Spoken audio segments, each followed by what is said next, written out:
How's it going, everyone? Awesome. Okay. So, thank you so much to the organizers for having me today. It's a pleasure to be here.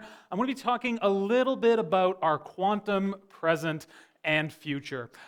So, Dr. Smith kind of set things up a little bit earlier this morning talking about quantum technologies. We're going to be throwing that word around quite a bit over the next 18 minutes. So, I want you to take just a moment and ask yourself, what is quantum? So, what does that word kind of mean to you? Take a pause, think about it for a sec. And now, I'm sure everyone has a bit of a different answer to what this word means to them, but if the first thing that came to your mind is Ant-Man, there is no shame in that whatsoever.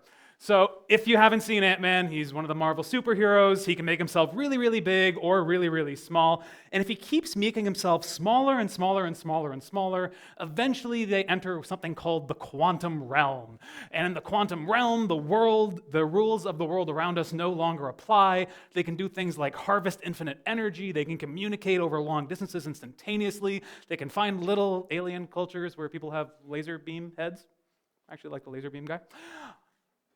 And don't get me wrong, Ant-Man is one of the more fun of the superhero movies in my opinion, but the one thing that irks me a little bit about it is that it's easy to walk away from that with the understanding that, well, quantum is this theory of the universe that we know nothing about, when the reality is that nothing could be further from the truth.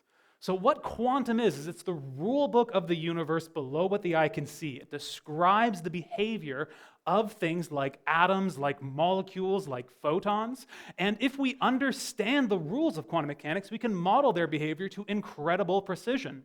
Yes, some of these rules do differ a little bit than the rules of the universe around us, but if we understand things like the uncertainty principle, like the Schrödinger equation, we can model the universe to the absolute highest level of precision we have.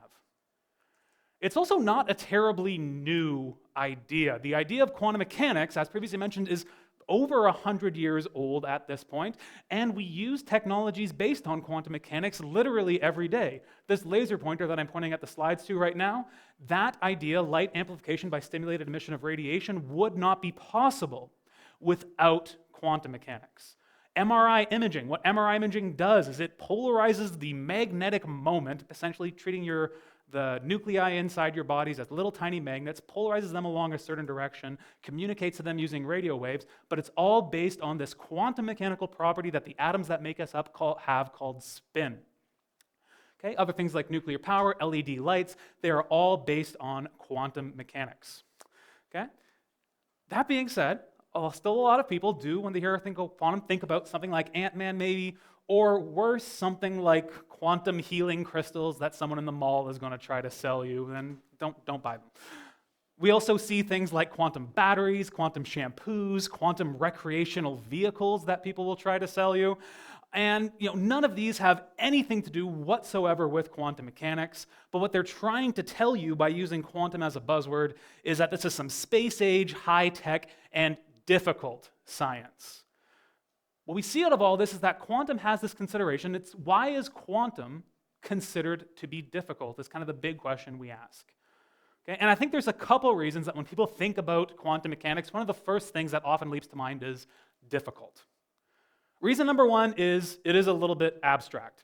So when we are thinking about the world of atoms, electrons, and photons, well, any picture we draw in our mind is going to be limited by our imagination. The rules of quantum mechanics are different than the rules of the world around us, so we can only picture them to a certain degree before we run into some problems with our picture. Take position, for example. Right now, I am standing on this lovely carpet, and you can assign a position to my center of mass with coordinates x, y, and z, and that identifies exactly where I am. Let's think about trying to do that for a photon. Well, a photon, a single individual particle of light, is not described as being at one position. It is described by some wave function, and from that wave function we can derive a probability distribution about where that photon is. And if we make the same experiment many, many times, we keep repeating it and repeating it, we don't necessarily find the photon in the same place each time. This is not a limitation on the experiment, but this is just how nature works at the quantum scale. This is real, and if we are able to model it using the rule book appropriately, we can make predictions, but it can be very hard to draw mental pictures. Reason number 2 is it involves math. Yeah. Whenever you start saying, oh, it's going to involve some math, you're going to scare some people off. And it's true. If you do want to get into quantum mechanics at the deep level, you're going to have to learn some linear algebra, you're going to have to learn how differential equations work, you're going to have to learn a little bit of calculus. But this equation I'm showing you right here has nothing to do with quantum mechanics. This is the Navier-Stokes equation. It's an important equation in fluid dynamics. But we still find ways to talk about buoyancy without making people derive partial differential equations. So, math comes up in anything if you go to a deep enough level in science or engineering. But we're still able to talk about other concepts at a broader level where people get a good idea of how they work and a useful idea of how they work without resorting to complex equations like this. What makes quantum more difficult? So the big question, the big proposal I have for you is, can we use quantum computing to understand how the world works? Can we use quantum computing to break quantum ideas into bite-sized chunks that we can more effectively understand? So quantum computing, quantum as a whole is over 100 years old, give or take. Quantum computing as a field is between 20 and 30 years old. So it's a relatively new idea where we encode information in systems that obey the rules of quantum mechanics and see how we can build new kinds of computers, communication systems, sensors, and materials based on the difference of the rulebook between classical and quantum mechanics. Okay? Now, there are a lot of interesting applications and a lot of interesting ideas that come out of this, but I also think it's a really interesting way to introduce people to what quantum mechanics is and how it's different than classical mechanics. And so, one way to start thinking about that is just by thinking about what a bit of information is. Okay? So what's a bit of information? I mean, you start thinking about what a bit is, something that might come to mind, okay, it's something that happens inside your computer, something that carries information inside your computer, and we usually represent it as a 0 or a 1. But you might also think, well, the bit inside my computer is actually some voltage across a transistor or some magnetic direction in a strip in a magnetic memory. In principle, though, what the bit is something physical that holds one unit of information, something that exists in one of two possible states, one of which we just happen to call 0 and the other one of which we call 1. Now, what that thing is that's holding it is, pretty arbitrary. It could be that transistor. It could be whether a coin is heads or tails. It could be whether a light switch is up or down. And yes, it could be whether a cat is alive or dead. These are all systems that involve one of two possible states where we can distinguish between them very clearly, and thus they hold one bit of information. And importantly, all of these obey the laws of physics. So what's a qubit? What's a quantum bit? Well, that's also going to be something physical, but instead of being well described by the laws of classical physics, it's going to be a bit of information encoded in something where the laws of quantum mechanics become important. So think about that spin. All of the nuclei inside our body have this property called spin. It means they have a magnetic moment that can be pointing up or down, north to south or south to north. That can be either up or down. That's one bit of information right there, and that's a system that we can't describe classically. We need to use the rules of quantum mechanics. Think about the energy of an atom, the energy of an electron bound to an atom. It can be in the ground state or the upper state. That's one bit of information. The polarization of an individual photon, whether the electromagnetic field of a photon is side to side or up and down, that's one bit of information. Okay? So all of these are physical objects that obey the rules of quantum mechanics. Okay? Now, what's interesting about these is that these are just about the simplest systems we can think about in quantum mechanics. So why don't we start working with them when teaching quantum mechanics instead of working with continuous fields where things get complicated and mathematically hairy? If we focus on these, we can describe them well using very basic mathematical tools, but they do show the features of quantum mechanics that are interesting. They show things like interference, like superposition, like entanglement.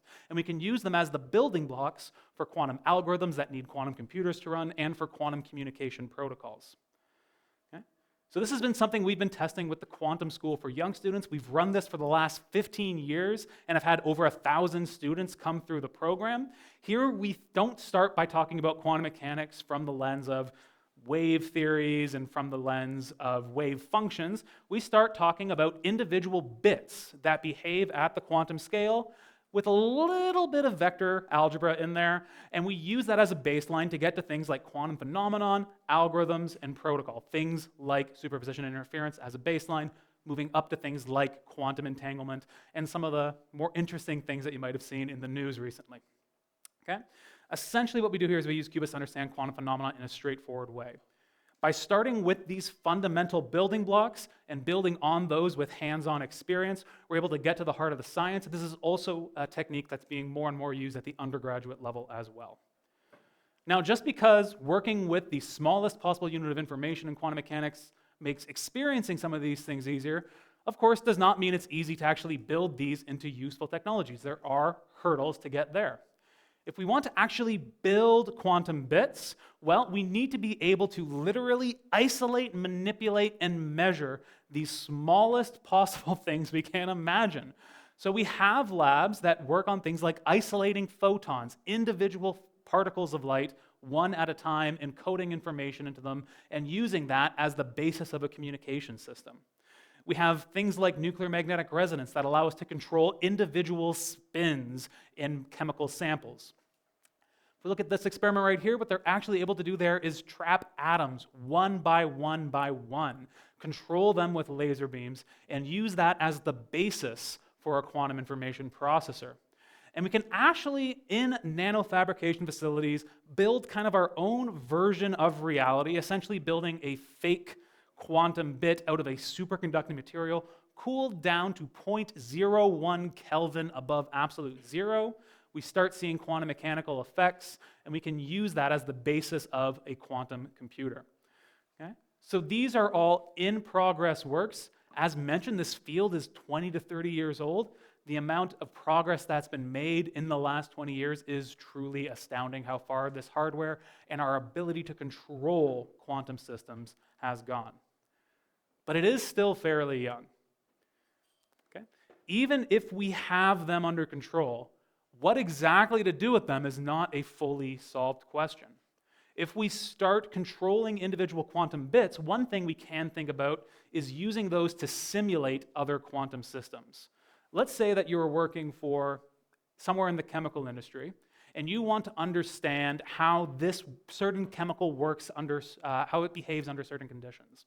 What you might try to do is program your computer to model all the interactions within that chemical, within that molecule, and you're quickly going to find out that in order to do that, you essentially need to teach your computer quantum mechanics. And just as quantum mechanics can be a little tricky for our brains to draw mental images from, it can be very difficult for a computer to solve problems related to quantum mechanics. If we build a computer out of these components, it already speaks the language of quantum mechanics. It already understands quantum mechanics, and I can use it to solve these problems much more efficiently. Turns out there are other problems that we know about, things like factoring large numbers that seem like they have nothing to do with quantum mechanics, yet nonetheless, by solving them using quantum processes, using things like superposition and entanglement, we can solve these problems much, much, much more efficiently. As for what else lies out there, computer science as a field is, depending on how you define it, roughly 200 years old, and there are still a ton of open questions in classical computer science. Quantum computer science is a little baby by comparison. There is a lot of room for interested people to explore and develop that field. So what does lie in our quantum future? Well, there's a lot of ways to get involved and make an impact. Myself, my background is in physics. I love physics. It's my thing. I love it. It's my thing.